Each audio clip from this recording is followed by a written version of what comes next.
Isang grupo ng doktor ng Philippine Medical Association o PMA nakadagdang sumuri kay Vice President Jejomar Binay matapos may ulat na umunoy may sakit siyang lupus.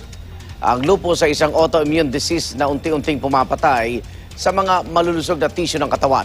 At kaunay niyan, kasama natin dito sa studio si Dr.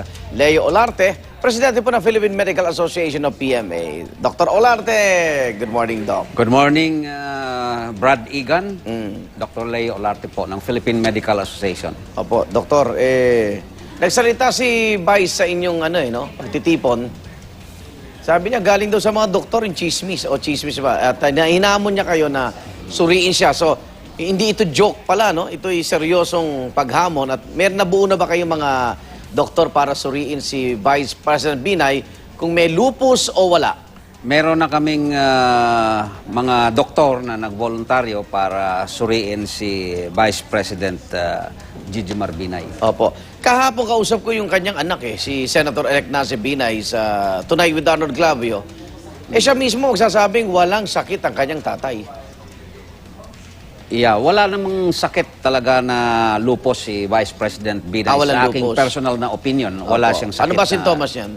Well, ang simptomas ng lupus is nagkakaroon ng mga skin rashes, no? Especially sa mukha, Okay. butterfly rash, and then namamaga yung mga kasukasuhan. Merong sakit, hindi siya masyadong makakalakad. Merong sakit sa puso, may sakit sa baga, merong sakit din sa kidneys, no? Nung snap election, napansin ko si dating Pangulo Marcos nung araw, may dumudugo yung mga kamay. Diba, pumuputok yung mga ugat. Lupus daw yun. Yes, lupus din yon kasi may diferensya, karamihan sa mga pasyente na may lupus, 85% may diferensya sa dugo. Tapos mamagay yung mukha niya, di ba? Mamaga yung mukha dahil sa steroids. So pag tiningnan mo si Vice President, yan ba, wala ka nakita o may ibang sakit siya, hindi lupus? Wala akong masasabing sakit niya. Pero usually, mayroong akong high blood. Pangkaraniwan ng mga ganitong edad. Magkasing edad ba kayo ni Vice? 72 na yata si Vice, 71. Mas matanda siya sa akin. Pero ako bata pa, pero meron akong hypertension. Okay, pero okay naman si Vice na talagang tanggapin naman yung grupo ninyo, no? Well, siya ang naghamon at siya nagsabi na mayroong mga doktor daw na nagbigay ng mga chismis, ng kalat. So, hinamon niya kami. We are always willing to give service to our Vice President. Kailan sisimulan dito at saan gagawin po?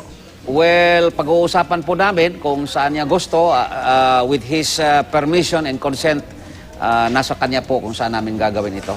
At kung may lupus nga siya, sana wag naman Palagay ko wala siyang lupus. Walang lupus. Walang lupus siya. Sa mga may lupus na nanonood, o anong rekomendasyon nyo ba? Wala na bang kagalingan yon? Well, ang lupus talaga hindi nagagamot. Ang gamot lang dyan is to relieve the symptoms and to alleviate pain, no? Pero ang lupus, you have to live with it. You have to avoid stress.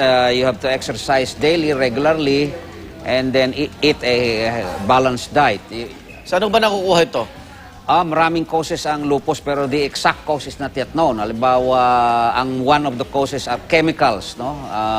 Mga gamot na mga gamot na iniinom. Na iniinom? Yes, stress. Namamana ba yan? O... Yes, genetics. Genetic din? Merong mana din yan. Okay.